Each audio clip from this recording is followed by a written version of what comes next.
Good evening, everyone, and welcome to tonight's Spotlight, which is brought to you by the Georgetown Branch NAACP, number 5520, where we are here to educate, motivate, and activate. We have some really good topics for you coming up tonight.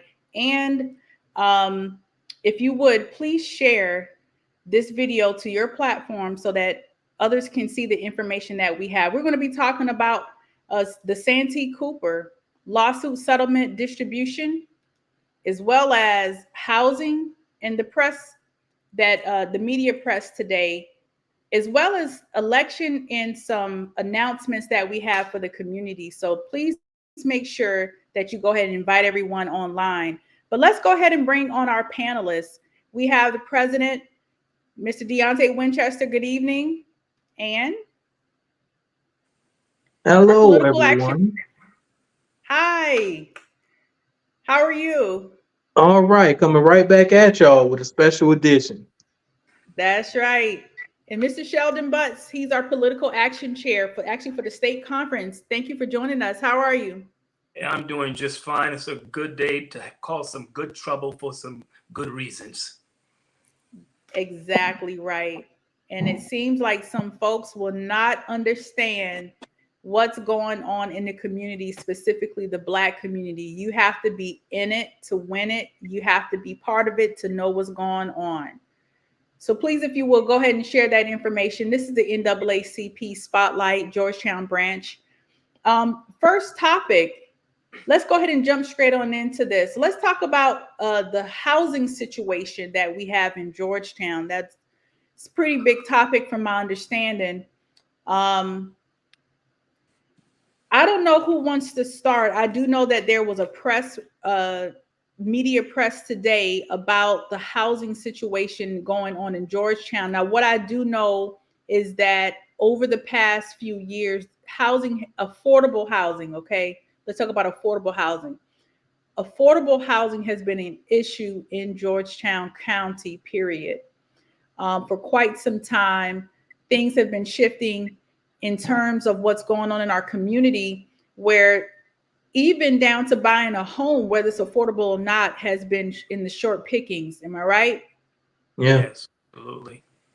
So if you have a lot of money, you can come on over to Georgetown. But if you're a resident that's here, the prices are increasing to a point where even natives are not able to afford to stay in their own community. Can you all just kind of speak about that right quick?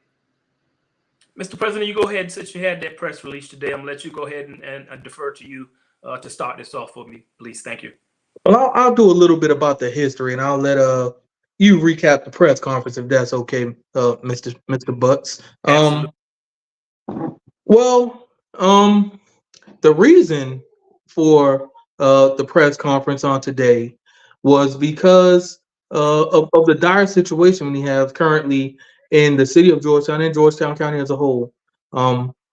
It's not just an issue that's isolated to Georgetown, but it's actually a nationwide issue when we talk about the need for affordable housing. Now, residents in Place by the Bay and Bayside Apartments had actually gotten notification that their property had been sold to a new developer, a new owner, and that owner would be renovating the property and replacing those residences on the market to be rented out at market value. There were conflicting stories of what was going to happen with the property, but that's the latest that I've heard. They're going to be renovated, and then they're going to be put back on the market, not as affordable housing units, not under HUD, but as market rate rentals. So that left about 48 families that were living in those residences without any place to go, because there was no place for them to go that was attainable and affordable. Every place that offered affordable housing was, from what I heard, the last was the wait list was well over 2 years. So you're going to hear from our county and our city officials that they gave everyone vouchers. We even had one councilman, Mr. Agner, who threw some money around and offered to pay for, I believe it was 30 individuals to go ahead and pay the fee for their new rentals when they did find them. The problem is there's nothing to be found here in Georgetown. All of those families ended up going to Columbia, to Sumter. Some ended up in Andrews for a short period of time, and then they ended up moving on elsewhere. But those families basically had to uproot their whole lives, including their kids. And right now, we're coming up on the end of the school year to find somewhere else to call home, and that's just very uncalled for. I feel like this could have been done a different way. There could have been more planning, and those people should have had at least a little bit more time, especially those who have children, to get things together and find adequate housing because of this dire situation that we find ourselves in. So today we just wanted to bring awareness. We wanted to tell everyone what was going on in their community, and we definitely wanted to highlight to individuals some of the priorities of our local elected officials. Some, I won't say all of them. I do believe that we have some elected officials who find affordable housing to be a priority, but by and large, our elected officials prefer gentrification and pushing out those who do not fit the narrative and who will not continue to elect them and do it at the things that they deem as necessary to continue lining their pockets and pushing forward their narrative and their agenda. So what we need to do, people, is vote. That's the only remedy. Vote. We have to put people in office who care about us. All of us, not some of us, not those who benefit that particular elected official. We have to serve all of the constituents. And that's what's important. So Well, vote, use your power. Your vote is your power. So we have to elect those who care about us. Point blank period. absolutely. Absolutely. Listen, and all of that's well taken, but where I want to talk about just for a moment here, Mr.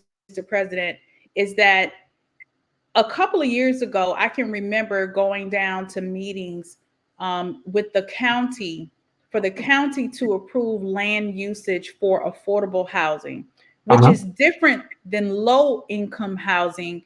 Yeah. There was an opportunity for the county to do affordable housing, but they had turned that down when they had a chance to do it. Now, this was what, a couple of years ago, and Out in now we Redfield. come up on, yeah, now we come up on a situation where just a few years later, you have about 50 families who had to vacate where they call home. And is when I say families, we're talking about adults who have jobs, children who had need to go to school.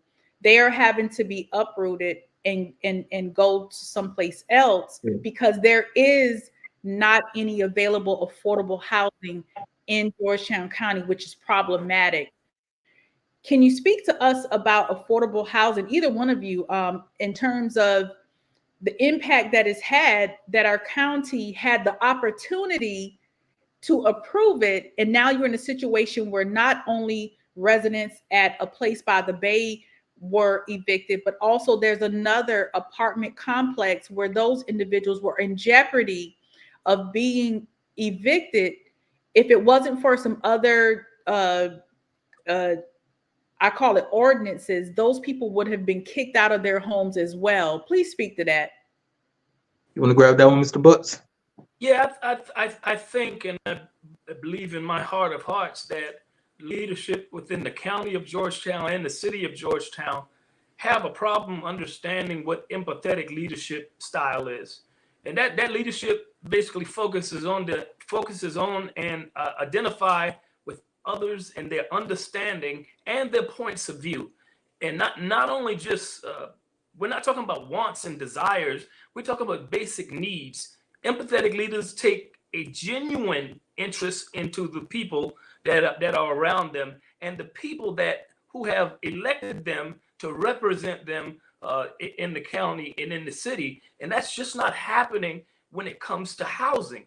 And it's a sad story because it started with the county with that development in Wedgefield that was actually shamefully shot down even by one individual that's a life membership in the NAACP. That's a current county council representative, Carolina. So now the city is in the same situation where a developer wanted to come in and actually utilize some of the land that we have into the city of Georgetown for affordable housing. And the city found some way, the housing authority found some way to push and close the door on this developer that's wanting to come in and give what is a basic fundamental need for both the city and the county of Georgetown. And I just don't know what it's going to take for leaders to step into somebody's shoe just for one moment and understand the dire plight that not having a house to call home brings to individuals and families within this city. We're not a mega metropolitan. We're not a New York City. We are a little quaint town of 9,000 people at best. And we are unable to provide a amenable source for affordable housing for the residents that live within the city of Georgetown.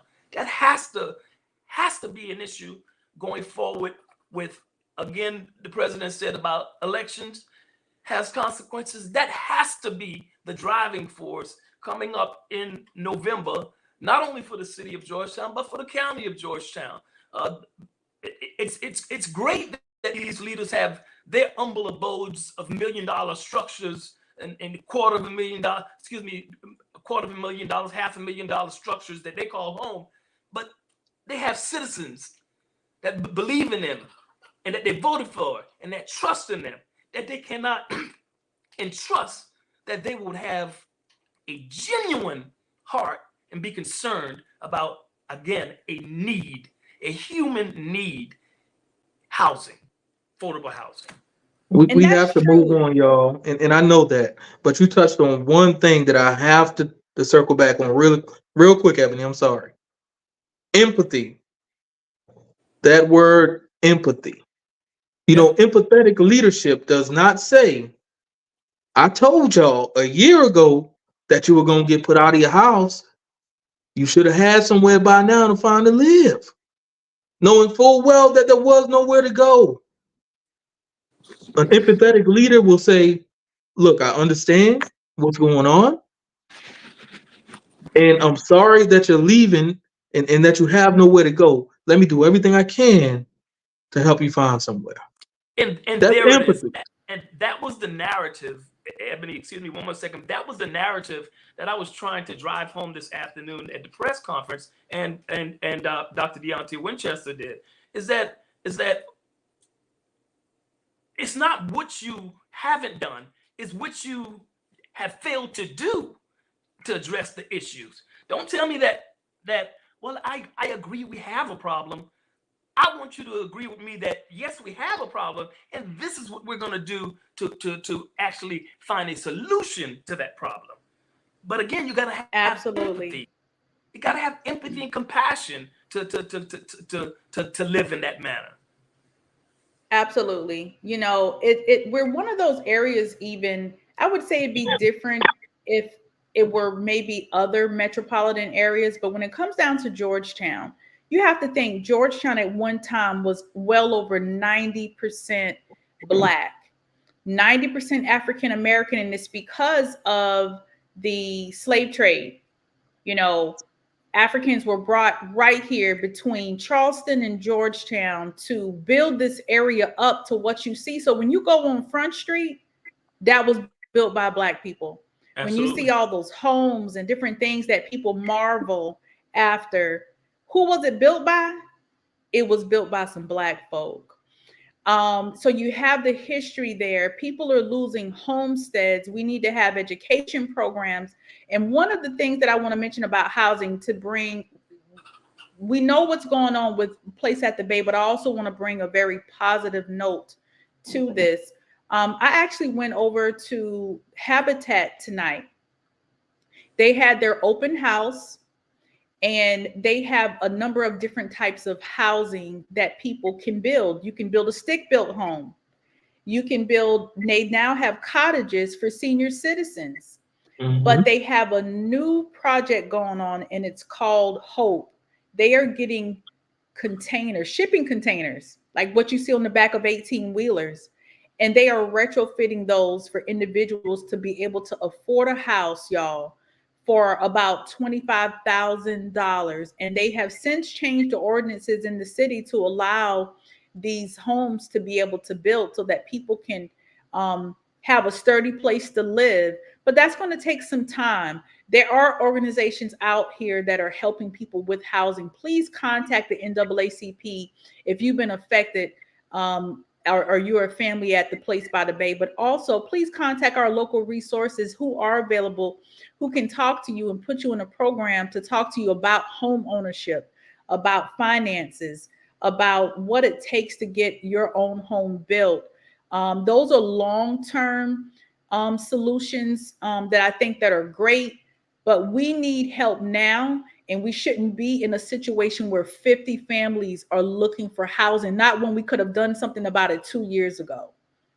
So again, if you have any issues, please contact the NAACP. Our housing chair, who is Miss Sharon Melton.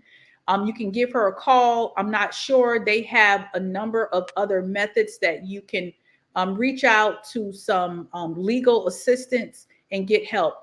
If you are joining today, we thank you so much for joining today's Spotlight, which is brought to you by the Georgetown Branch NAACP, where we are here to educate, motivate, and activate. We want you to be involved with the NAACP. You don't have to be Black to join the NAACP, so long as you are aligned with what our mission, our statement, the things that we believe in terms of helping people, those who are disenfranchised, which in the Georgetown area, um, that spans across a little bit. You can always become a member, and you can also donate to the organization through Cash App. You can send a check if you would like. That's $ GSC NAACP. Thank you so much. Please share this to your platform so others can hear about the information. Moving on to our next topic, we want to talk about, let's see what we have here. Let's talk about this Santee Cooper lawsuit settlement distribution. Y'all, I thought that this was a topic that we really need to talk about, and I'm actually happy that we're airing tonight. I received a letter in the mail along with my bill for my electricity bill and waste. It had this letter in here, and I know y'all can't see that well, but I'm gonna read it to you. What it's talking about, it says, is the lawsuit settlement refund distribution.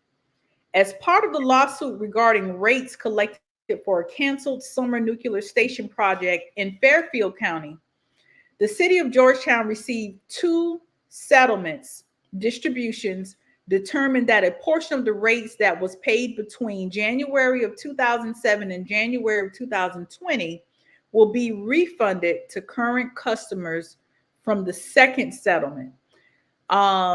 We're going to bring our panelists back on and talk about this, but I thought it was very interesting to share this topic. Why? Because you have a lot of individuals who are not even aware of the lawsuit settlement. They're not aware of how they can get a refund back.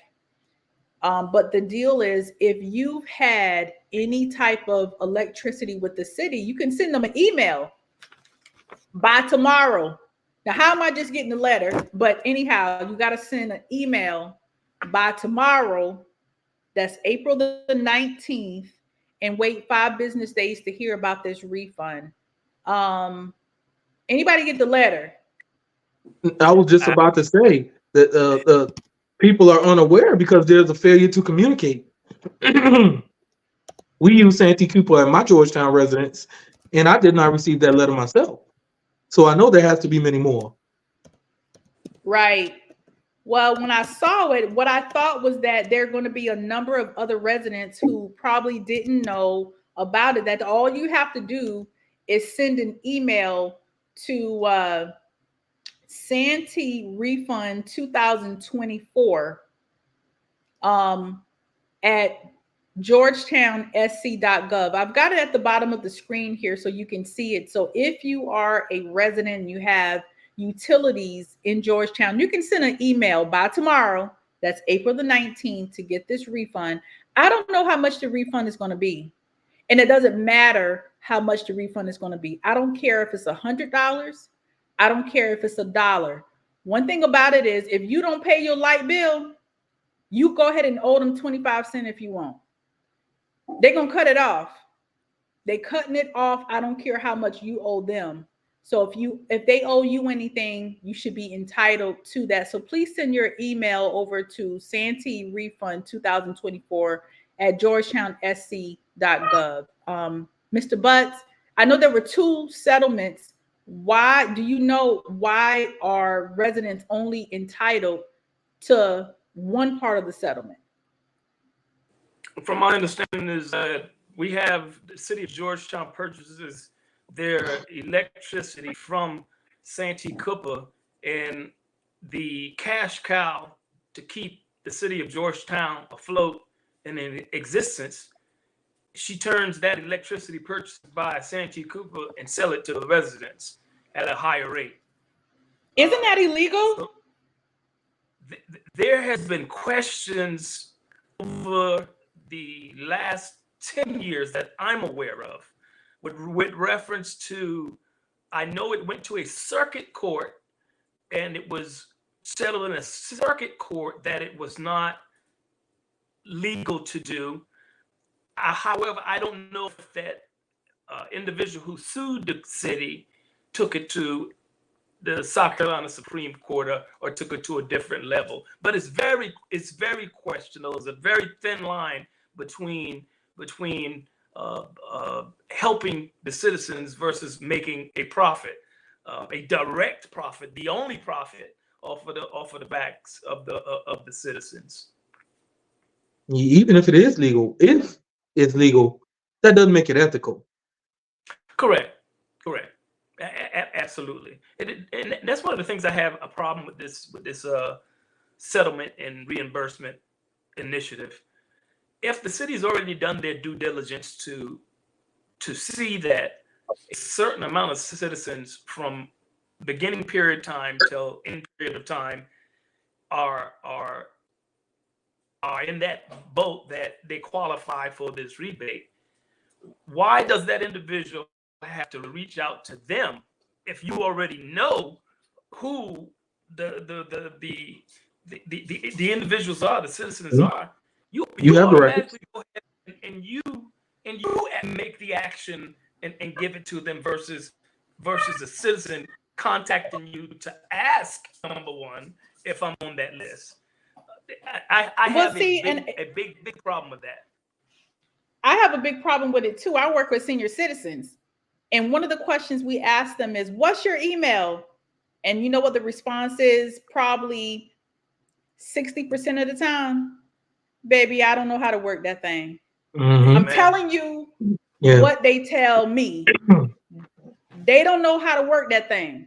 So if they can't send an email and they didn't get the notice that they were entitled to the refund, and how they gonna get the refund? And the other question is,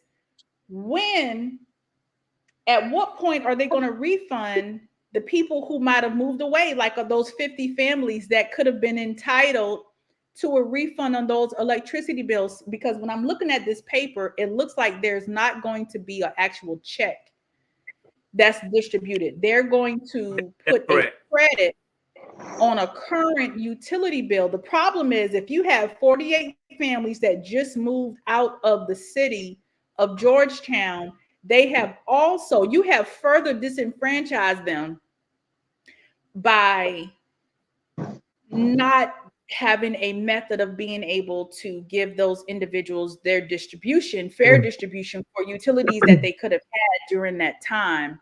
Um, And now you're gonna Now, take the liberty to donate money that ain't yours to donate in the first place. well, I'm glad you brought that up. The letter states unclaimed funds, any remaining funds will be donated to the Residential Utilities Roundup program, which is a good program. It's a program It is. where individuals, when you pay your light bill, let's say it's $199, which you already know that's not a typical light bill. The light bill is probably going to be about $399, but let's say it's $399. They will, you can donate that extra cent to a fund where that extra money will go to help other people who need their light bills to be paid. That's a great thing. But if a person is supposed to be giving back a settlement, it shouldn't be the city's choice of where that money should go. It should be to the people who rightfully paid their utility bills. Yes, and Are there that's the rub. That's the rub I have. That's one of the rubs I have with that is that again, if you've done your due diligence, which they are claiming that they have done, and they know who is required a refund, refund it. Stop all of the pity patting emails, text, call, all of that good stuff. Go ahead and issue those folks the refunds. And I believe that the other citizens who may or may not have qualified for it need to see some transparency. As if you tell me no, how is it that I know that it's no, and my neighbor may be a yes. Again, full transparency on this initiative is straight down in the ground. Absolutely. Y'all, if you are a resident and you have a utility bills, please send that email down to Santee Refund 2024 at georgetownsc.gov. Thank you so much, everyone, for joining today's Spotlight, which is brought to you by the Georgetown branch number 5520, where we are here to educate, motivate, and activate. We're going to go ahead and move on to the final topic, and that is voting. Okay, the election season is here. We all know that we need to be registered. If you are watching us right now, if you have any questions, please go ahead and post them. We'd love to answer those questions right here live about any of the topics that we talk about tonight. But are you registered to vote? Please, if you're not registered to vote, you can register very easily to do that. Sheldon, we have to kind of race through this kind of fast. Our time is approaching here. Are there going to be any primaries for Republicans and Democrats, and are those on the same day? No, they aren't on the same day, but there are primaries for on the local level of county and on the state level in District 32, Senate District 32. That's current Senator Ronnie Sabb's district, and there will be another primary in the Georgetown County District. Uh, I'm almost certain it's District Number 3, which currently is being held by Everett, Carolina. There will be a primary in that election, but again, those two dates are different dates, but they will be having primaries. Oh, okay, very good. Just keep in mind, y'all, the NAACP is a nonpartisan organization. Our job is to get the information out to the public so that they know how to govern themselves accordingly, how to respond to different things of that nature. As you all know, that the elections, presidential elections, are going to be November the 5th. We need you to go ahead and get registered to vote. And if you're registered to vote, please make sure that people actually get out to vote, which is the problem I think that is happening. You have thousands of people registered, but they don't actually get out. Does anybody want to speak to that? Yes, ma'am. I want to take that on face front there. Um, I'm an individual that most of you all know that I was elected to city council in Georgetown in 2015 through 2019, and won by a landslide coming into that seat. So thought processes of individuals right now is that, oh, we don't need to go vote because Butts won it that big last time. He'll win again this time. That thought process, along with voter apathy, people just don't want to come out because they're tired of exercising a right that people have died and bled for. Feel confident enough to sit on the couch, but those things caused me to lose by 10 votes. 10 votes. And I know 10 people personally that told me that they did not vote because they thought that I was going to automatically win. And that's not how we should look forward to any election, any year, anytime, any position, anywhere. We got to treat it as if our lives depend on it, because it does depend on that vote. That um, that is absolutely true. We need people to get out and vote, but you also educate yourself about who you're voting for. Don't vote for individuals that further suppress you, that don't believe in having affordable housing. Don't vote for those ones just because they're your family members or friends. Don't vote for them if they're suppressing or in support of laws that further hinder women. And we have a number of different folks. It's just like, for example, McMaster, for example, he has elected to not extend summer lunch program. That summer lunch program has been around for generations. It helps families, it helps community centers, rec centers be able to provide lunches and snacks to children during the summertime whenever school is not in session. That is problematic. Please research who you're voting for before you actually do it. Okay. Um, I was a part of now, the CETA program back in the day when I was growing up. That was the name of the actual program, the summer feeding program, called CETA program, when I was growing up, and it was a necessity then, and it's more of a necessity now when you're talking about keeping those kids fed over the summer, who depend on school lunch and breakfast to be their source of nutrition for any given day. absolutely. Y'all, if you don't know why you need to be voting, y'all, we got book banning. We got the hate crime bill that needs to be passed. Even though they have passed an open carry law, we still don't have a hate crime bill in South Carolina. We're only one of a few states that don't have that bill yet. One We of don't two. even have expanded, one of two. We don't even have expanded Medicaid.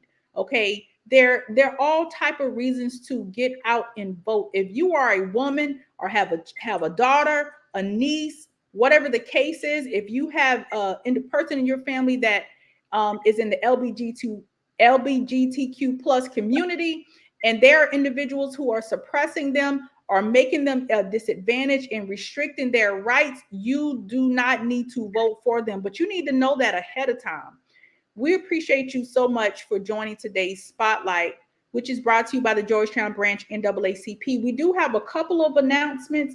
One of them is the superintendent of Georgetown County School Districts, Keith Price, is moving on to another school district in Richland County. And what I have to say to that is, whenever they hired him a few years ago, they had two other minority candidates that were better qualified for that position, and they chose not to and chose him. Now, granted, he did not cause that. The board did that.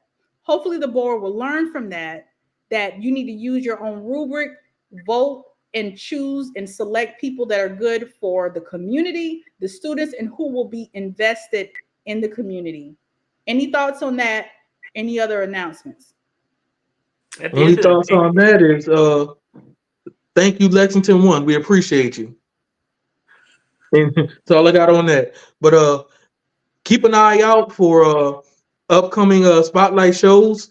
We will be back on routinely and regularly. So one big thing that we do want to do is compile a list of what each candidate has done since they've been in their seat, as well as the platform that their potential challenger is running on, to help everyone be educated when they go and cast their ballot what they're voting for. So just keep an eye out on that, and we will come to you with everything that you need to know to make an informed decision come election day. Absolutely. Thank you so much, everyone, for joining today's Spotlight, which is brought to you by the Georgetown Branch NAACP, where we are here to educate, motivate, and activate. Please join us next time. Please tune into our Facebook group for live videos, as well as our YouTube channel. If you missed us, you can always go to any of those platforms and share the information that we have for you today. If there is nothing else, please stay safe. We will see you soon. Good night. Good night, everybody. Peace.